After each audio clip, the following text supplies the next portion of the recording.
এটি হলো বাংলাদেশে দুদিন আগেকার ঘটনা, যেখানে একজন হিন্দু ছেলেকে ধর্মবিশেষ অপরাধে তাকে মেরে গাছের সাথে ঝুলিয়ে আগুন লাগিয়ে দেওয়া হয়েছে। এই ধরনের ঘটনার বিরুদ্ধে যদি আমরা কথা না বলতে পারি, তাহলে আমরা কিসের হিন্দু? হিন্দু হওয়াটাই আমাদের ভীষণ অপরাধ।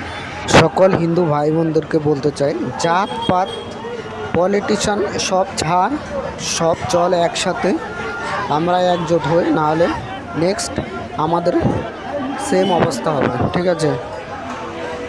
তো হিন্দুত্বকে বাঁচানোর জন্য আমরা সবাই এগিয়ে আসতে হবে। যারা হিন্দুত্ববাদ নিয়ে কথা বলছে তাদের আমাদের অবশ্যই সাপোর্ট করতে হবে, না হলে আগামীকাল সেম পরিস্থিতির শিকার আমি, আপনি, আপনার বাড়ির পরিবার সকলেই